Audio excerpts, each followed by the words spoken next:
Welcome back to the Tranquility Meditation Podcast, where we try to find some peace amidst the chaos of daily life. And today, we're going to be focusing on a topic that I think can disrupt that tranquility sometimes. Yeah. Bipolar disorder. Absolutely.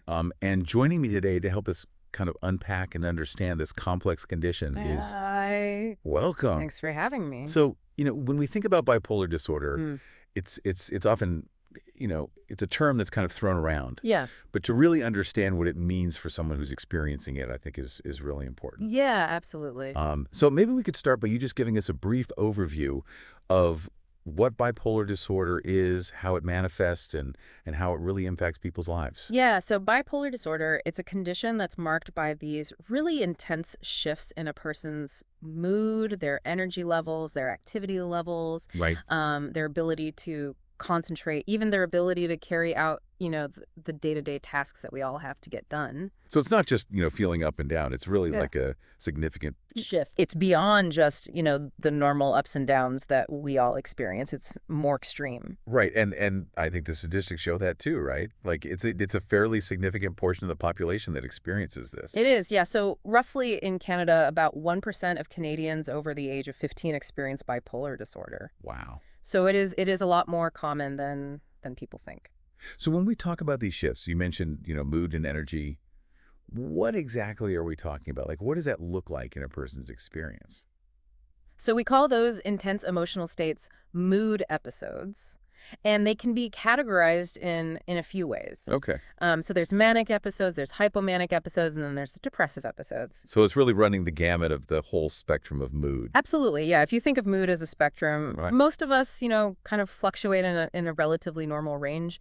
But somebody with bipolar disorder experiences these really intense highs and these really intense lows. Okay, so kind of pushing outside that normal range that most of us experience. Exactly. And I think that's what really distinguishes it, right? Like it's not just having a bad day or feeling extra happy. It's really something much more... Yeah, it's a lot more significant. Significant, yeah. And can really impact a person's life in a very serious way. Now, I know that there are different types of bipolar disorder. Yes.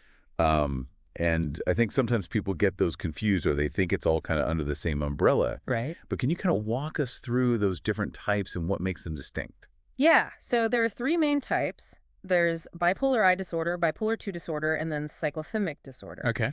And each of these types is going to vary in terms of the severity of the manic and the depressive symptoms that someone experiences. So it's the combination of those different mood episodes that kind of dictates the diagnosis. Exactly. Yeah, so it's really about the pattern and how severe each of those different episodes is.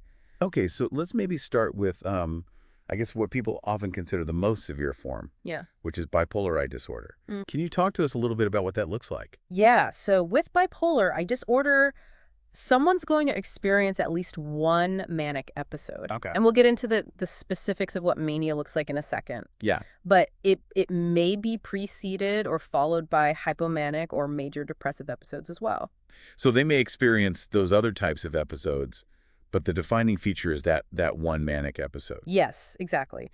So to be diagnosed with bipolar 1, you have to have had at least one full-blown manic episode. And how long do these episodes typically last? Like, is there a certain duration? Yeah, so a manic episode has to last for at least 7 days. Okay. Or if the symptoms are so severe that someone needs to be hospitalized, it can be diagnosed even sooner than that. So it's really about the intensity and the impact it's having. Exactly. Got it. And the depressive episodes, they often occur in bipolar 1 as well. And when they do, they typically last at least 2 weeks. Okay, so that's a significant period of time to be experiencing It is, yeah. those symptoms. It- And we'll delve into those specific symptoms a little bit later on as well. Absolutely, yeah. We'll talk about what each of those episodes look like. But let's move on now to bipolar II disorder. Mm-hmm. How does that differ from bipolar 9? So to be diagnosed with bipolar II disorder, someone has to have experienced at least one major depressive episode and at least one hypermanic episode. Okay.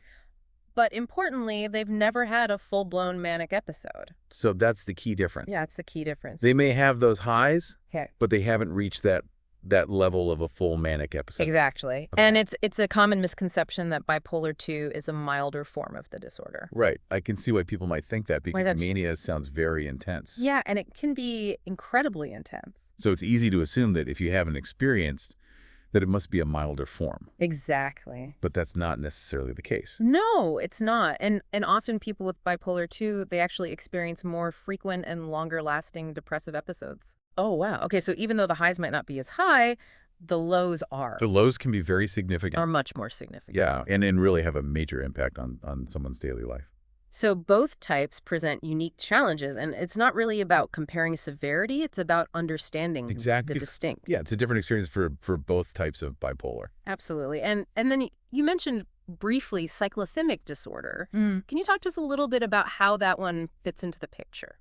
Yeah, so cyclothymic disorder, it's kind of like a chronic low-grade version of bipolar disorder. Okay. So adults with cyclothymic disorder, they have to have experienced at least 2 years of numerous periods with hypomanic symptoms Okay. and numerous periods with depressive symptoms. So it's like a constant up and down, but not reaching those extremes that we see in bipolar 1 and 2. Exactly. Yeah. Yeah, and those symptoms, they're definitely there, but they're not severe enough to meet the criteria for a full hypomanic episode or a full major depressive episode. Yeah. Right, but I imagine they can still be quite disruptive to a person's Absolutely. daily life and relationships. Yeah, that constant kind of up and down and the instability of mood can definitely make things challenging.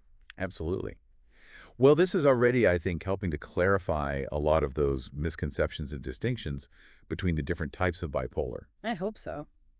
And, we've talked about these mood episodes, but I think it's important to really delve into what each of those looks like in practice. Definitely. What are the specific symptoms that someone might experience during a manic episode, a hypomanic episode, and a depressive episode? Yeah, for sure. Let's break those down. Yeah. And I think it might be helpful to start with mania, just because that's often what people are most curious about. Yeah, and it's kind of the one that we hear about the most, Exactly. I think, in Yeah. popular culture. It's the one that gets the most attention. Yeah. So when someone is in a manic episode, it's really like their mind and their body are going into overdrive.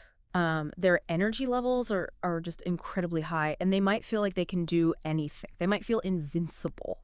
So it's not just feeling happy, it's like Extreme. It's this intense euphoria, often accompanied by risky behavior, impaired judgment. right, so there's a real lack of inhibition Yes, absolutely. going on there. And this can lead to some really significant problems in a person's life. Definitely. And I imagine it can be quite frightening for the person experiencing it as well as Absolutely, yeah. their loved ones who might be witnessing this. For sure, because it's often such a drastic change from their typical behavior. Right. So it's not just a little bit more energy, it's like a complete shift. Yeah, it's like their personality is almost different in some ways. Ah. And it can be very distressing for everyone involved. And how long does this manic phase usually last? So like I said before, at least 7 days, but sometimes it can go on longer than that. And often it does require some kind of intervention, whether that's hospitalization or medication or therapy. Right, so it's not something that typically just resolves on its own. No, usually not. Okay. Usually it needs some kind of professional help to bring it back down to a more manageable level. Okay, so that's mania, and we'll get into the specifics of the symptoms in a bit, but let's contrast that now with hypomania, Yeah. which you mentioned is kind of a less intense version of mania. So hypomania, it's similar to mania in the sense that there's that increased energy and mood, Okay, but it's not as extreme. got it. It doesn't last as long, and it's not as disruptive to a person's life. So it's almost like a milder form? Yeah, you could think of it that way. Okay, And sometimes people with hypermania, they actually feel really good. right. They feel productive. They feel creative. So it can almost be a positive experience. It can be, yeah. And sometimes it doesn't even really cause any problems. Interesting. But it's important to remember that hypermania, it can still have consequences. Right. And it can sometimes escalate into full-blown mania. So it's not something to be taken lightly. Exactly. Right. It's important to monitor it and seek help if you're concerned. So we've talked about the highs, Yeah. the mania, and the hypomania. Mm-hmm. But now let's delve into the other side of the spectrum. Yeah. The depressive episodes. Right. What does that look like for someone with bipolar disorder? So during a depressive episode, someone with bipolar disorder is going to experience many of the same symptoms as someone with major depressive disorder. Okay. So things like feeling sad, hopeless, and empty, Right. losing interest in activities that they used to enjoy. That loss of pleasure. Yeah, that anhedonia. Yeah. Changes in appetite and sleep patterns, Yeah. fatigue, difficulty concentrating. So really impacting their day-to-day functioning in a very Absolutely. significant way. It can be debilitating. Yeah. And it's important to remember that these depressive episodes in bipolar disorder, they're distinct from just feeling sad or down. This is a clinical depression that really significantly impairs a person's ability to function in their life. Yeah, it's not just a case of the blues. No. This is something much more serious. Exactly. And I think it's important to also highlight that even though we're talking about these distinct episodes of mania, like hypomania and depression, for someone with bipolar disorder, it's not always so clear cut. Right. Right? Like, it's not like you just flip a switch and go from one to the other. No. There could be overlap. Yeah, there can be mixed episodes where someone's experiencing symptoms of both mania and depression at the same time. Wow. So that must be particularly challenging to navigate. It can be. Yeah. It's like being on this emotional roller coaster that's going up and down at the same time. Wow. And I imagine it can also make it more difficult to diagnose. It can, yeah, because the symptoms might not be as clear-cut Right. as they would be in a pure manic or a pure depressive episode. Well, this is, I think, already painting a really clear picture of the complexity. Of this condition and the different ways that it can manifest. Yeah, it is a very complex condition. And I think, to really understand it, we need to talk about those specific symptoms. Definitely. Because, we've mentioned things like increased energy and feelings of sadness, but there's a whole range of symptoms that can occur. Right. So let's break those down and really get into the nitty-gritty of what each of these mood episodes looks like in practice. Sounds good. Let's start with mania, since Yeah. we were talking about that. Okay. What are some of the hallmark symptoms that someone might experience during a manic episode? Okay, so during a manic episode, some of the key things to look for are an abnormally upbeat, jumpy, or wired mood. Okay. Increased activity, energy, or agitation. So really that restlessness? Yes, exactly. Okay. They might be unusually talkative, talking really fast, jumping from topic to topic. Yeah, I can imagine that racing thoughts. Yeah, exactly. Racing thoughts. Must be part of that as well. Yeah, absolutely. And then we talked about that inflated sense of self-esteem. Right? So they might have an exaggerated sense of well-being and self-confidence. They might feel like they're really special or talented or have special powers even. Wow. So that can really tip into almost delusional thinking. Yeah, sometimes it can. Okay. And then another key symptom is decreased need for sleep. So they might be going days without Yeah, they might feel like they don't need to sleep. feeling tired. And they might be going for days without sleeping and still feeling full of energy. Wow. And that, I imagine, can really contribute to that kind of erratic Absolutely. behavior and thought patterns. Yeah, it definitely feeds into that kind of frenzy Right. and that agitation. And then you mentioned distractibility. Right. So they might have trouble focusing or concentrating. Okay. They might be easily distracted by things going on around them. So their attention's kind of all over the place. Yeah, exactly. I got it. And then another big one is poor decision making. Right. We talked about that lack of inhibition. Yeah. So they might be engaging in risky or impulsive behaviors like spending sprees, Yeah. reckless driving, Exactly. substance abuse. All of those things. So Yeah. really putting themselves and potentially others Right. at risk. It can be very dangerous. Yeah. Both for the person experiencing mania and for the people around them. Definitely. And I imagine that's one of the reasons why hospitalization is sometimes necessary. Absolutely. Yeah. Yeah, if someone's behavior is posing a risk to themselves or others, then hospitalization might be necessary to keep them safe. Right. To stabilize them, essentially. Exactly. Okay. So those are some of the hallmark symptoms of mania. Mm-hmm. Now let's move on to hypomania. Okay. How do those symptoms differ from what we just talked about? So the symptoms of hypomania are basically the same as the symptoms of mania, Okay. but they're less severe, they don't last as long, and they don't cause as much impairment in a person's life. So it's like a dialed down version? Yeah, you could think of it that way. Okay. So for example, someone with hypomania might have increased energy and be more talkative than usual, Okay. but they're still able to function at work or in school. Right. So it's not completely derailing their life. Exactly. That's bad, yeah. And they might need less sleep than usual, but they're not staying up all night for days on end. Right. So it's still noticeable, Yeah. but it's not to that same extreme level. Exactly. Okay. And it's important to note that sometimes it can be hard to tell the difference between hypomania and just feeling good. Right. I can imagine that can be tricky, Yeah. especially for the person experiencing it. Yeah, because, when you're feeling good, you don't necessarily think, oh, I'm hypomanic. Right. You just think, oh, I'm having a great day. And so what are some of the things that would kind of tip the scales and make you think, okay, this is something more? Yeah, so some of the things to look for are if the changes in mood and behavior are really noticeable to other people, Okay. if the person's behavior is out of character for them. So really different from their baseline. Yeah. And if the changes are causing problems in their work or their relationships or their life in general. So it's really about that level of impairment. Exactly. Right. And how much it's impacting their day-to-day life. That makes sense. And I think that's a good point to keep in mind for all of these mood episodes, is that it's not just about the symptoms themselves, but it's about the impact. Absolutely. Right. It's the impairment that really distinguishes a clinical diagnosis from just, normal fluctuations in mood and energy. Right, because we all have good days and bad days. Exactly. But it's when it starts to really interfere Yeah. with your ability to function that it becomes something that needs to be addressed. Exactly. Okay, so let's move on now to the depressive episodes Okay. and talk about what those symptoms look like for someone with bipolar disorder. Yeah, so like I mentioned before, the symptoms of a depressive episode in bipolar disorder are very similar to the symptoms of major depressive disorder. Okay. So some of the key things to look for are a depressed mood. So feeling sad, empty, hopeless, or tearful. Right. A marked loss of interest or pleasure in almost all activities. So that's that anhedonia again? Okay. Significant weight loss or gain. Interesting. So it can go either way. Yeah, it can go either way. Okay. Some people lose their appetite. Some people eat more. And then changes in sleep. Right. So either insomnia or excessive sleep. Okay. So again, either end of that spectrum. Interesting. They might experience restlessness or slowed behavior. Okay.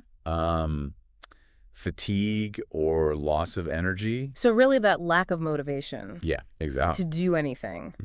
And then feelings of worthlessness or guilt. Right, and sometimes that guilt can be really excessive or inappropriate. So really beating themselves up, essentially. Yeah. Decreased ability to think, concentrate, or make decisions. Right, so their cognitive functioning is really impaired. Wow, okay. And then recurring thoughts of death or suicide. And that's a really serious symptom. It is, yeah. That needs to be addressed immediately. Absolutely. So as you're describing these symptoms, I'm realizing how important it is to seek help. Yeah. If you're experiencing any of these things. Absolutely. And I think sometimes people might be hesitant to do that. Mm-hmm. But it's really crucial to remember that bipolar disorder is a treatable condition. Yes, it is. And there is help available. Definitely. So we'll talk more about treatment in a bit, but I think it's important to plant that seed now. I agree. That if you're struggling, reach out because there are people who can help. Absolutely. And we'll provide some resources at the end of this episode as well. Okay, sounds good. For people who are looking for more information or support. For sure. Welcome back to the Tranquility Meditation Podcast. So we've talked about these different mood episodes, and I think that helps to understand like the building blocks of bipolar disorder. Right. But now I want to move into those different types that you were describing earlier so we can kind of see how these episodes fit together. Absolutely. To create these distinct diagnoses. Yeah, so it's really different combinations of those manic, hypomanic, and depressive episodes that create kind of a unique pattern for each type of bipolar disorder. Got it. So it's like the way that those pieces fit together. Exactly. That determines which type we're talking about. So let's start with bipolar 1 disorder. Okay. I think that's often, considered the most severe form. What makes it different from the other types? Yeah, so bipolar 1 is characterized by at least one full-blown manic episode. Okay. So those intense highs that we were talking about that can sometimes lead to even a break from reality. Right. Impulsive behavior, all of those things. And potentially even hospitalization. Potentially, yeah.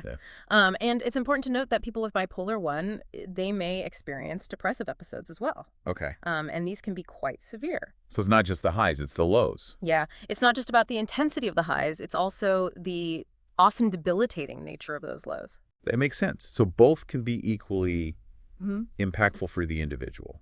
Absolutely. Now, what about bipolar 2 disorder? Okay, so with bipolar 2, you're going to see a pattern of major depressive episodes. Okay. Along with hypomanic episodes. So those less intense periods of elevated mood and energy. But the key here is that someone with bipolar 2 has never experienced a full-blown manic episode. Right, so that's the defining characteristic of bipolar 2, is that there's no history of a full manic episode. Got it. So the highs are still there, but they're not to that Yeah, they're not to that same extreme. same extreme level. And this is why sometimes people think that bipolar 2 is like a milder form of the disorder. Right. Yeah. And we talked about that misconception earlier. Mm-hmm. It's not necessarily milder. Exactly. Yeah, Yeah. it's not really about milder or more severe. It's about Right. different experiences. Different ways of experiencing the condition. Mm-hmm. And actually, people with bipolar 2 often experience more frequent and longer-lasting depressive episodes. Oh, wow. Okay. So even though the manic highs might not be as intense, Right. the depressive lows can really be quite significant and have a major impact on their life. Interesting. So they're both presenting unique challenges in their own way. Absolutely. And then we have cyclothymic disorder. Yeah. Can you tell us a little bit about that one? Yeah, so cyclothymic disorder, it's kind of like a chronic low-grade version of bipolar disorder. Okay. So adults with cyclothymic disorder, they have to have experienced at least 2 years Okay. of numerous periods with hypomanic symptoms and numerous periods with depressive symptoms. So it's like a constant Yes. fluctuation. Yeah, it's that persistent up and down. But not quite reaching those peaks and valleys Exactly. we see in bipolar 1 and 2. Mm-hmm. And those symptoms they're there, but they don't quite meet that threshold. Exactly. They don't meet the full criteria Got it. for like a hypomanic episode or a major depressive episode. Right. But I imagine it can still be quite disruptive to live with. Oh, absolutely. Yeah, that instability, that constant up and down can definitely impact your work, your relationships, Right. just your overall quality of life. Absolutely. Yeah. So we've got these 3 distinct types. Mm-hmm. And, I think the question that naturally arises is what causes these patterns Right. in the first place? Yeah, it's a big question. Yeah. And I think with a lot of mental health conditions, it's rarely a simple answer. Right. But research suggests that there's a combination of factors at play, Okay. including genetics, brain chemistry, and environmental influences. So it's like a puzzle. Yeah, like a Yeah. puzzle where different pieces fit together to Right. create that bigger picture. So let's break down those pieces a little bit. Okay. Starting with genetics. What do we know about the role of genetics in bipolar disorder? Yeah, so family studies have shown that there's a strong genetic link. Okay. So if you have a first-degree relative, like a parent or a sibling with Right. bipolar disorder, your risk of developing the condition is significantly higher. So it definitely runs in families. It does, yeah. But you mentioned that there are other factors involved as well. Right, so genes, they kind of lay the groundwork, Okay. but they don't tell the whole story. Right. Environmental factors and life experiences also play a role in shaping how those genes express themselves. So it's not just about having the genes, it's about what happens Exactly. in your life that might kind of activate those genes. Yeah, you can think of it like a seed. Right. It needs the right conditions to grow. That's a really good analogy. I like that. So those environmental factors can really kind of trigger or worsen bipolar disorder. So what are some of those factors? Yeah, so stressful life events are often a major trigger. Okay. This could be anything from, a traumatic experience to a major life change, like a job loss or the death of a loved one. Right. So any kind of major stressor Mm-hmm. can essentially activate that genetic predisposition, Yeah, make someone more vulnerable. exactly. And then substance abuse is another big one, Okay. particularly alcohol and drugs. Right. They can really disrupt brain chemistry Yeah. and potentially trigger mood episodes. So it sounds like we're talking about a really delicate balance between those predispositions and those external factors. Yeah, it's this interplay Okay. between nature and nurture. And I think understanding that interplay is really key to developing effective strategies for prevention and treatment. Absolutely. And speaking of treatment, I think that's a really important part Yes. of this conversation. Definitely. So let's delve into what options are available Okay. for people living with bipolar disorder. Welcome back to the Tranquility Meditation Podcast. Oh, yeah. We've spent, this episode really exploring the world of bipolar disorder, Mm-hmm. from those, intense mood episodes to kind of understanding, those causes. Right. But I want to now shift the focus to something that's equally important, Yeah. treatment and management. Absolutely. And it's important to emphasize that bipolar disorder is a treatable condition. Okay. It's not about finding a cure. Right. It's about equipping individuals with the tools and the support they need to live full and meaningful lives. So it's about finding ways to navigate those mood swings and minimize their impact on daily life. Exactly. And I know that there are several effective approaches that are used often in combination. So can we talk about some of the most common treatment options for bipolar disorder? Yeah, definitely. So medication often plays a key role Okay. in managing the biological aspects of the condition. Okay. So, for example, mood stabilizers, they can help prevent both manic and depressive episodes Okay. by leveling out those extreme highs and lows. So they're kind of acting as that buffer Exactly, yeah. to prevent those dramatic shifts. Mm-hmm. And what about antipsychotics? I know those are sometimes used as well. Yeah, so antipsychotics might be used particularly if somebody's experiencing really severe manic symptoms, or if mood stabilizers alone aren't fully effective. So it's really tailored to the individual and their specific needs. Absolutely. Yeah, it's not a one-size-fits-all approach. Right. And I imagine it can be a bit of trial and error It can be, to yeah. find the right medication and the right dosage. Right, and that's why it's so important to work closely with a psychiatrist Right. to monitor the effectiveness of the medication and adjust it as needed. So it's an ongoing process It is. to really fine-tune that treatment plan. Exactly. Now, medication, I think, is a really important part of the treatment, but it's not the only piece of the puzzle. Right. What other tools are there that can help individuals kind of navigate the emotional and behavioral challenges associated with this condition? Yeah, so therapy is another really important component of treatment, Okay. and specifically cognitive behavioral therapy, or CBT. Yeah, I've heard of CBT. Can you explain how it works in the context of managing bipolar disorder? Yeah, so CBT, it basically helps people to identify and change unhealthy thought patterns and behaviors Okay. that contribute to their mood swings. So it's about understanding those triggers and those patterns Exactly. and then developing strategies to manage them. Yeah, so it teaches you coping skills for managing stress, regulating emotions, and improving relationships. So really equipping individuals with those skills to take control of their mental well-being. Exactly, yeah, empowering them to actively participate Right. in their recovery journey. And I imagine this combination of medication and therapy is really the most effective approach for a lot of people. Absolutely, yeah, because it addresses both the biological and the psychological aspects of the condition. So it's that holistic approach. Exactly. Now, before we wrap up, is there anything else that you think it's crucial for people to know about bipolar disorder? Yeah, I think one of the most important things to remember is that bipolar disorder is not a sign of weakness. Right. It's not a character flaw. It's a medical condition. It's a medical condition. It's about brain chemistry. Exactly, yeah. It's not about, willpower or self-control. It's something that needs to be addressed. And seeking help is not a sign of defeat. Absolutely. It's a really courageous step towards taking control of your well-being. And I think it's also important to remember that bipolar disorder doesn't define a person. Right. It's a part of their experience, but it doesn't dictate who they are. Exactly. And people with bipolar disorder are just as capable of living full and meaningful lives as anyone else. I love that message. And with the right support and treatment, they can achieve their goals, they can build strong relationships, and they can find joy and purpose in their lives. That's an incredibly important message to share. Thank you so much for shedding light on this complex condition. You're welcome. And offering hope to those who might be struggling. My pleasure. And to our listeners, thank you for joining us on this exploration of bipolar disorder. If you found this episode helpful, please like and subscribe to the Tranquility Meditation Podcast. Be sure to check out our other podcasts, which cover a wide range of mental health topics. You can find links to more information on bipolar disorder below. Until next time, take care of yourselves and each other.